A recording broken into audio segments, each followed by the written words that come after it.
안녕하세요. 저는 평택 사는 꽃다운 30대입니다. 요즘 날씨가 아침 저녁으로 쌀쌀한데 다들 감기 조심하고 계신가요? 저는 한동안 감기에 걸려 고생 좀 했거든요. 다들 환절기 때 감기 조심하길 바라며 제 이야기를 들려드리도록 할게요. 저에게는 10년 넘게 연애한 남자친구가 있었어요. 10대 때부터 20대까지 저의 모든 걸 함께한 사람이죠. 군대 가면서도 기다렸고 우리는 늘 함께였어요. 저는 승무원을 꿈꿨지만 제가 몸에 안 좋은 관계로 지상직 근무로 대신해야 했죠. 그렇게 한동안은 무기력증까지 온 저에게 남자친구는 위로이자 비타민이었어요. 우리는 함께 울고 웃고 행복한 연애를 하던 어느 날 남자친구가 저에게 물어봤죠. 이제 우리 같이 살 때 됐다고 어떻게 생각하냐고요. 이게 프로포즈냐고 다시 하라고 했지만 속마음은 너무 행복했어요. 결혼을 약속하고 서로 부모님께 인사도 드리고 준비하는 도중에 남자친구가 과열지구가 아닌 곳에 매매로 아파트를 사는 건 어떠냐고 하더라고요. 그것도 30평대 아파트로요. 지금 입주다 보니 엄청 물량들이 많이 있는 상태라고요. 남자친구가 사회생활을 한 지 얼마 안 돼 돈이 많이 없는 편이라 고민을 했지만 이때 아니면 또 집을 언제 사나 싶어가지고 제가 모은 돈과 저희 집에서 보태주셔서 집을 계약할 수 있었어요. 어차피 우리 결혼할 거니까 당연히 그래야 한다고 생각했어요. 근데 엄마 아빠가 아주 예전에 사두었던 18평대 아파트가 제 명의로 하나 있는데 이제 아파트 들어가니까 엄마 아빠는 그 아파트 팔아서 집 사는데 보태라고 하시더라고요. 원래 그냥 제 이름으로만 해놓은 줄 알았는데 결혼할 때 주려고 생각했다고 팔고 보태서 사라고 하시더라고요. 이제 진짜 집도 해결이 됐겠다. 결혼 준비만 남은 상태라 하루하루가 너무너무 행복했어요. 근데 남자친구가 지금 제가 살고 있는 집을 자기 누나한테 살라고 하면 안 되냐는 거예요. 지금 집은 그냥 오피스텔인데 부모님이 가지고 있는 거라 제가 싸게 전세금 내고 살고 있었거든요. 제 집도 아닌데 좀 그렇잖아요. 자꾸 남자친구랑 예비시댁에서 욕을 하니까 저도 엄마 아빠한테 이야기를 해본다 하고 그렇게 일단락 되었어요. 엄마 아빠는 전세나 월세로 해줄 테니까 금액적인 부분도 거의 반값으로 해주겠다고 하셨어요. 그렇게 남자친구 누나한테 제가 살고 있는 집으로 이사하라고 말씀드리고 저는 그 집으로 이제 이사 준비를 시작하기로 했죠. 그렇게 결혼 준비를 하나둘씩 해가고 있는데 자꾸 어머님이 저희 보고 골라줄 테니 같이 가자고 하시는 거예요. 저희는 그냥 혼수를 카드로 다 구매하기로 했거든요. 그래서 알겠다 하고 같이 가서 막 보는데 어머님이 우리 집도 너무 냉장고가 낡아서 바꿔야 하는데 우리 집 세탁기도 너무 오래돼서 바꿔야 하는데 하면서 옆에서 그러시더라고요. 근데 그런 이야기를 듣는데 남자친구가 말을 잘해야 하는데 엄마 내가 다는 못 사주지만 가장 바꾸고 싶은 거 하나 우리가 해줄게. 결혼 선물로 이러는 거예요. 저랑 상의도 없어요. 제가 진짜 너무 어처구니가 없었지만 그냥 알겠다 싶었죠. 그 직원분이 냉장고나 세탁기는 TV랑 다르게 전원을 켜는 게 아니어서 진열되어 있는 상품이 그러면 조금 더 보태서 사시면 지금 너무 할인율이 좋아 세탁기랑 냉장고를 살 수 있다고 그러시더라고요. 어머님은 그러면 저희 보고 자기는 진열된 상품을 살 테니 돈만 좀 보태주면 나머지는 어머님이 내신다고 하시더라고요. 양심은 있으셨나 봐요. 저희 혼수를 다 고르고 계약하고 어머님 거를 봐드리고 있는데 어머님 목록에 세탁기, 냉장고, TV, 에어컨 이렇게 계약이 되어 있었네요. 다 진열 상품으로 주문하셔서 가격이 엄청 저렴하더라고요. 그래서 여기에서 내드리기로 했던 돈은 내어드리고 다른 건 어머님이 내셨어요. 그렇게 집 들어가는 가구, 가전부터 시작해서 결혼 준비까지 하려니까 쉽지가 않았어요. 이렇게 준비하는 것도 힘든데 어머님이 자꾸만 이것저것 간섭을 하시는 거예요. 물론 걱정되시는 마음이 이야기하시는 것도 알죠. 아는데 사람 마음이 그런 게 아니잖아요. 사사건건 제가 뭘 할 때면 자꾸만 딴지를 걸길래 아직 결혼도 안 했는데 이러면 결혼하면 얼마나 더 심할까 싶어서 마음이 착잡하더군요. 그렇게 아둥바둥 결혼식까지 끝내고 드디어 신혼집으로 입주하는 날이 되었어요. 서울에서 멀리 떨어져 있는 곳이기도 하지만 그래도 30평대 이 정도 금액으로 매매를 할 수 있다는 것만으로도 사실 정말 행복했죠. 입주해서 입주 청소하고 고칠 부분들 싹 고치고 드디어 가정가구가 들어오는 날이었어요. 남편은 회사에 나가봐야 하는 상황이라 나가고 저 혼자 가정가구들 배치를 위해서 일찍 집으로 출발해서 기다리고 들어오기 시작하는데 기사님이 배치하고 놔주시는데 제가 보았던 가전들이 아닌 거예요. 아예 색도 다르고 모델명도 다른 것 같고 해서 우리 집으로 이게 오배송이 된 건가 싶어서 기사님께 기사님, 제가 시킨 물건들이 아닌 것 같은데 혹시 잘못 배송 온 게 아닌가요? 라고 물었죠. 그랬더니 서류들을 몇 개 보고 여기가 맞다고 하는 거예요. 주소도 확인하고요. 근데 제가 시킨 물건들과 너무 달라서 그 가전제품 샵에 다시 전화를 했어요. 안녕하세요. 저 그때 계약하고 간 사람인데요. 지금 기사님이 설치해 주시는데 제가 그때 계약하고 갔던 제품들이 많이 달라서요. 공기청정기랑 자잘한 제품들은 맞는데 큰 제품들은 너무 달라서요. 혹시 이게 계약이 잘못된 건가 싶은데요. 물어보니 자꾸만 맞다고 하시는 거예요. 근데 계약서를 보더니 제가 계약하고 간 물건들과 어머님이 계약하고 간 물건들이 바뀌어져 있었다는 거예요. 그래서 제가 노발대발 하면서 이게 무슨 일이냐, 다 들어왔는데 계약서가 그럼 바뀐 거냐 따져 물으니 그건 아니고 어머님이 따로 전화가 와서 저랑 다 이야기가 되었다면서 TV랑 냉장고, 세탁기는 그 집에 들어갈 제품들을 저희 주시고 제가 계약했던 물건들은 아들네 집으로 보내면 된다고 하셨다는 거예요. 그래서 당연히 가족이니까 이야기가 돼 있나 보다 하고 다시 전화를 안 해보셨다는 거예요. 이건 정말 말이 안 되는 일이잖아요. 너무 화가 나서 남편에게 전화해서 이 이야기를 알렸더니 남편이 자기 엄마한테 전화해본다고 하더라고요. 그리고 몇 분 후에 남편이 엄마가 처음에는 자기가 그런 적 없다고 하더니 나중에는 제가 고른 게 너무 예뻐서 그런 거라고 미안하다고 그러셨대요. 아니 이게 무슨 말이 되는 소리인지 싶어서 그럼 지금 당장 바꿔야겠다고 얘기하니 남편은 그냥 우리가 그것만 다시 사자 이러는데 무슨 돈이 썩어 나는 것도 아니고 지금 반품도 안 되는데 어떻게 쓰냐고 엄청 화냈죠. 가전제품 샵 직원도 확인 못 해보고 보내드린 잘못도 있어 3개 다 제품은 환불이 안 되고 세탁기랑 냉장고는 쓰고 TV는 추가 금액만 받고 다른 걸로 바꿔주신다고 하시더라고요. 어머님의 어처구니 없는 행동으로 인해 저는 그때부터 어머님 말이라면 참을 수가 없게 되었어요. 저희 집이 남편네보다 잘 사는 건 맞지만 그 잘 살기 위해 저희 부모님도 저도 노력한 건 생각도 안 하고 숟가락만 얻어가려는 어머님의 심보가 저는 너무 화가 났습니다. 그 사건이 있은 후에 어머님은 저에게 전화와서 아무렇지 않은 척 이야기하시길래 저는 네 이러고 끊어버렸어요. 보통 부모님들은 자기 자식들을 위해 더 하나라도 좋은 거 해주려고 노력하는데 어머님은 말로만 저러니 정말 화가 나더라고요. 이런 결혼 생활을 바라고 결혼한 게 아닌데 허탈하기만 했고요. 제가 이럴수록 어머님은 더더욱 저를 못살게 굴었고 저는 그럴 때마다 눈 감고 귀 닫고 말았죠. 그렇게 저의 결혼 생활은 너무나 힘들어져만 갔고 남편이랑 싸우는 날도 많았습니다. 10년 넘게 연애했던 남편의 모습은 너무나 달라져 있기 때문에 더 힘들기도 했어요. 그러다 남편네 누나죠. 형님이 결혼한다고 하시네요. 형님 또한 성격이 만만치 않은데 한 몇 년 전에 결혼했다가 이혼하셨거든요. 근데 혼인신고를 안 해가지고 이혼도 아니라고 늘 하시지만 몇 년 산 거면 그건 이혼 아닌가요? 어머님이 저에게 누나 결혼하니까 이번에 좋은 선물 하나 해주라고 그러는데 참 자기가 해주면 됐고 왜 우리한테 떠넘기지? 그냥 또 저러나 보다 하고 말려는데 집에 애비 사이가 오기로 했다고 저보고 음식을 준비하래요. 그래서 제가 어머님께 어머님 저 바빠서 음식 준비 못해요. 그냥 다 사갈게요. 요새는 사 먹는 음식이 더 싸고 사도 잘 몰라요. 라고 했더니 네가 이제 시어머니를 우습게 아냐면서 또 화를 버럭 내셨어요. 듣는 둥 마는 둥 하다가 알겠다고 했죠. 그리고 제가 한 음식처럼 모두 다 사서 반찬통에 담아서 시댁으로 갔습니다. 시댁에 가서 상을 차리며 저는 형님한테 언니라고 그냥 불러서 언니라고 칭할게요. 언니 애비 남편이 인사를 받더라고요. 고기랑 과일이랑 해서요. 그랬더니 우리 시어머니 뭘 이런 걸 사왔냐면서 자기네 집에 올 때는 아무것도 들고 오지 말라고요.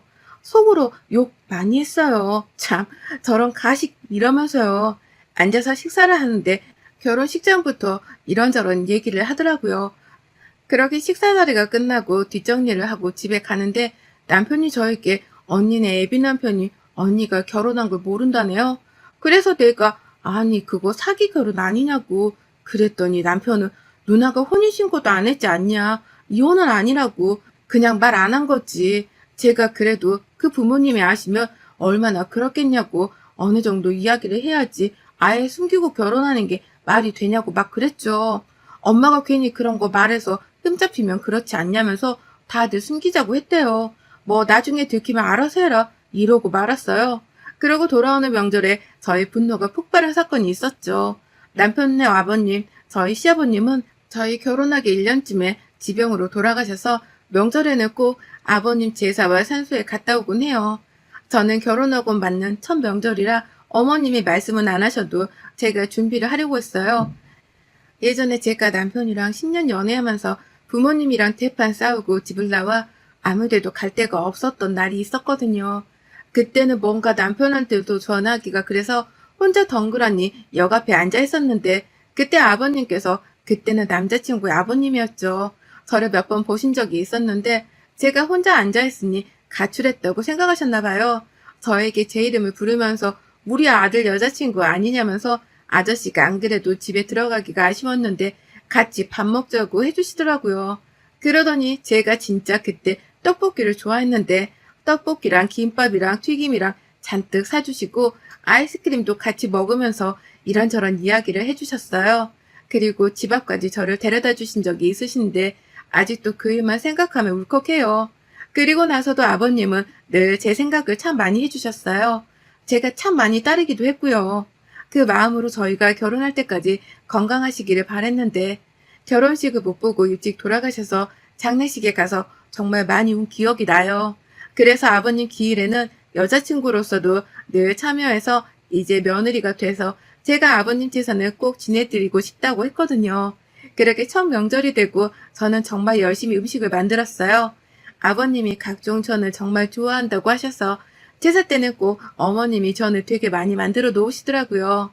사실 전 부치기는 명절 음식 준비할 때 가장 많은 시간과 공들이는 일이잖아요. 근데도 저는 아버님이 얼마나 좋아하실까 해서 열심히 만들었어요. 음식을 만들고 있는데 저보고 어머님이 대뜸 전화 와서 이번에 전 어느 종류 할게? 그러시더라고요. 그래서 저희 먹을 것도 있고 해서 한 5가지 정도 할까 한다 했더니 이번 명절에 언니네 애비 시댁에 가져갈 전도 만들려고 하시는 거예요. 아니 아직 결혼도 안 했는데 왜 그걸 가져가야 하냐고 물으니 거기도 제사를 지내는데 언니가 자기가 전을 해가겠다고 그랬나 봐요. 예쁨 받으려고요. 근데 그게 끝이 아니라 거기 애비 시댁에서 그럼 이것저것 해오라고 해서 그거를 해가야 하는데 그럼 여기에서 3가지는 더 추가로 해야 한다고 더 많이는 만들 테니 그냥 여기 안에서 해서 보내겠다고 라고 했죠. 그랬더니 그거 만드는 게 뭐가 어렵냐면서 저보고 만들라고 하는데 그러면 몇 시간 동안 남편이랑 저만 전을 부쳐야 한다. 다른 것도 하지 못한다. 아버님 제사도 제가 맡아서 한다고 해서 하는데 지금 남의 집 제사 음식까지 제가 해야 하냐 그랬죠. 또 노발대발 하셔서 이번에 좋은 사람 만나 너희 누나랑 시누이가 결혼한다는데 너는 왜 이렇게 이기적이냐면서 그러는데 제사 올리는데 시어머니랑 또 다투고 싶지 않아 그냥 알겠다고 하고 끊었어요. 그때도 남편이 회사 일이 바빠 명절 전날 출근하느라 혼자서 하고 있는데 엄마는 제가 제사 준비하는 거 아니까 도와주러 오셨더라고요. 그렇게 하루 종일 전 부치고 음식 만들고 명절 당일이 돼서 시댁으로 거의 새벽부터 갔어요.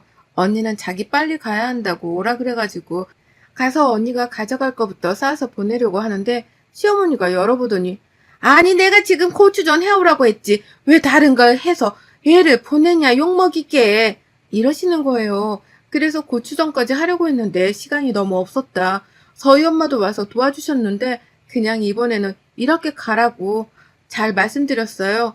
그랬더니 시어머니가 갑자기 제가 만들어 온 전을 싱크대에 버리시는 거예요. 그러면서 언니한테 엄마가 돈 줄 테니까 그냥 사서 가라고 지금 전집에 전화해 두겠다고요. 아니 이게 무슨 말인지 방구인지 모르겠는 거예요. 그 순간 화를 주체하지 못하고 소리를 질렀어요. 아니 이게 지금 뭐 하는 짓이세요? 남편이랑 시어머니랑 언니가 놀라 저를 쳐다보는데 아버님께 너무 죄송하지만 제사 준비해온 제 음식들을 다 싱크대 안으로 쑤셔 박았어요. 그리고 어머님이 싱크대에 버렸던 전들을 다시 주워 담아서 라겐나통에 넣어서 언니한테 줬어요. 가져가라고. 왜 제가 남의 집 제사 음식까지 해야 하는지 모르겠는데 저희 엄마가 언니네 주라고 같이 만든 음식인데 이렇게까지 해야 되겠냐고 가져가서 드리라고 안 드리면 언니네 ABC댁에 전화해서 언니가 이혼한 거 숨김없이 다 불어버릴 줄 알라고요. 그랬더니 시어머니가 네가 미쳤냐면서 삿대질 하는데 더 이상 이 집 며느리 못하겠다고 했네요. 이 집 며느리로 살다가는 제명에 못 살 것 같다고요. 어머님이 이런 식으로 나오시면 저 가만히 못 있어요. 어머님이 가장 바라는 언니 결혼 제가 제 손으로 파토낼 거예요. 언니 몇 년 동안 사실혼 관계 이혼당했다. 근데 혼인신고 안 해서 이혼이라고 생각하지 않아서 이야기를 안 하셨다는데 어떻게 생각하냐. 그 집 되게 보수적인 집으로 알고 있는데 이 사실을 알면 언니를 과연 받아줄지 의문이다. 그러니 저 건들지 말라. 그리고 언니가 지금 살고 있는 집 부모님께 말할 거니 짐 빼서 나와라 하고 거실로 가서 어머님네 수많은 화분 중 미니 화분을 들어 TV에 던지며 말했죠. 어머님, 저 TV도 제 돈으로 산 거니까 제가 아무렇게 해도 되잖아요. 어머님이 저희 혼수 들어갈 때 다 바꿔치기 한 거 기억나시죠? 라고요. 셋 다 벙찐 얼굴을 보니 너무 통쾌해 제 집만 가지고 나왔습니다. 남편한테 100통이 넘는 전화가 왔지만 한 번도 받지 않았죠. 저는 명절 연휴 내내 핸드폰 끄고 호텔에 며칠 묵었고 회사에 출근해야 해서 전날에 들어가니 남편이 한숨도 못 잔 채로 저를 기다리고 있더라고요. 무시하고 방으로 들어가려는데 뭐 때문에 이렇게까지 하냐고 뒤에 와서 따지네요. 그래서 말해줬어요. 지금까지 시어머니가 저한테 한지 네가 이런 일을 다 간과하고 네 엄마만 알았던 죄. 내가 지금까지 그래도 참고 살았던 너와의 10년 정이 있었고 그때 아버님이 나한테 배려해주신 마음이었다. 그리고 니네 엄마도 아버님이 살아계실 땐 안 그랬다고 하니 혼자 계시는 것이 마음이 나도 아프기 때문에 그런 꼬장들 다 받아준 거다. 근데 그 도를 지나치는데 너는 가만히 있는 게 맞냐고 그랬죠. 지도 할 말이 없는지 어떻게 하고 싶냐고 묻길래 그것 또한 말했어요. 헤어지고 말고는 내가 정한다고. 네가 이혼을 말할 처지도 못 되니까 내가 어떻게 할지 정하면 그때 말하자고요. 남편이랑 한 집에 있기가 힘들 것 같아 저는 거의 회사 근처에서 지내다시피 했어요. 그러고 지낸 지 일주일 정도가 흘렀을까요? 시어머니가 저를 만나러 회사 앞으로 찾아오셨더라고요. 만나고 싶지 않았지만 하도 간곡한 부탁에 만나러 갔어요. 그랬더니 저에게 어머님이 갑자기 통장 하나를 건네주시더라고요. 그 통장에는 거의 1억이 가까이 들어있었는데 왜 이걸 나한테 주나 싶어서 왜 이걸 저한테 주세요? 라고 여쭤보니 그동안의 일 너무나 미안하다고 자기가 어른으로서 그렇게 했으면 안 됐는데 아버님 돌아가시고 자기가 신부가 너무 못돼진 것 같다고 용서가 될지 안 될지는 모르겠지만 나로 인해 이혼하는 건 원치 않으신다고요. 이 돈은 아버님이 나중에 저한테 꼭 주라고 하셨다고요. 그리고 그 통장과 들어있는 아버님 편지를 읽고 저는 아무 말도 할 수가 없었어요. 새알가에게 네가 이 편지를 보고 있을 때쯤이면 아마 나는 이 세상에 없을 수도 있다는 생각이 드는구나. 아가야, 우리 아들과 같은 학교에 다니고 있는 처음 너의 모습을 보던 날 인사를 씩씩하게 건네는 너의 모습이 아직도 눈에 선하구나. 우리 아들이 참 부족한데 옆에서 늘 챙겨주는 너의 모습에 이 아버지는 항상 고마움을 느꼈구나. 내가 투병 생활을 참 오래 아들이 군대에 가서 면회에 가고 싶어도 갈 수가 없었던 날들에 네가 늘 빠짐없이 가져왔다고 해서 너무나 고마웠단다. 직접 건네줄 수 있으면 너무나 좋았겠지만 그러지 못해 미안하구나 새아가야. 결혼을 하고 살아가면서 힘든 일이 많을 때 이 아버지 편지를 꼭 기억해 주었으면 한다. 혹시라도 우리 아내가 또 우리 아들과 딸이 너를 힘들게 하는 순간이 온다면 나에게 미안해 하지 말고 너의 삶을 언제든지 떠나도 좋단다. 나는 가족으로 살아. 허물들을 다 덮고 지냈다지만 나의 부재로 인해 부족한 우리 와이프와 딸과 아들의 부족함을 용서해 주길 바란다. 늘 밝고 찬란했던 너의 모습이 오랜 투병 생활에도 행복함을 느끼게 해줬단다. 이 통장은 너와 내 아들에게 남기는 마지막 선물이 되기를 바란다. 이 편지의 일부분을 담은 내용입니다. 어머님은 이 편지와 통장을 주시곤 가셨고 저는 며칠 동안 아무것도 할 수가 없었어요. 저는 그렇게 다시 결혼 생활로 돌아갔고 이 일들이 있고 나서는 많은 것들이 변했어요. 어머님은 저에게 전처럼 더 이상 하지 않고 전화도 잘 안 하시더라고요. 언니는 저희 부모님께 연락드려 전세금과 조금 더 보태서 드렸다고 해요. 감사하다고 인사도 드렸나 봐요. 저의 생활은 전과 다를 바 없어졌지만 아직 남편이라도 조금 서먹해요. 남편이 미안해서 제가 들어오면 집안일도 자기가 하고 제 눈치를 엄청 보는데 저도 그냥 대면대면하니 지내고 있네요. 곧 다가오는 언니 결혼식에 아버님이 함께 계시지 못해 많이 쓸쓸할 생각에 이번 명절에는 다 같이 아버님 산소에 다녀오려고 해요. 사람 인생이란 게 참 울고 웃고 다사다난하다지만 제 결혼 생활에서 가장 힘든 순간이 있었지만 또 이혼이라는 선택도 하려고 생각했었지만 누구나 다들 그러시겠지만 결혼도 힘들지만 이혼하는 것도 쉬운 일이 아니잖아요. 살면서 힘든 일은 또 찾아오겠지만 아버님이 주신 마음을 잊지 못할 것 같아요. 이번 명절은 처음으로 집에서 제사를 지내지 않고 산소에 가서 간단하게 지내기로 했어요. 앞으로 어머님께 우리끼리 있으니 집에서 제사 지내지 말고 산소에 한번 갔다 오자고 하시더라고요. 아직 어머님을 마음으로 용서하지 못했지만 가족이니까 용서하려고 노력하려고 해요. 여러분들의 명절은 어떠신가요? 혹시 시댁 때문에 힘든 분들이라면 제 이야기가 여러분들께 조그마한 위로가 되었으면 좋겠습니다. 여러분의 생각은 댓글로 남겨주세요. 오늘도 시청해 주셔서 정말 감사합니다.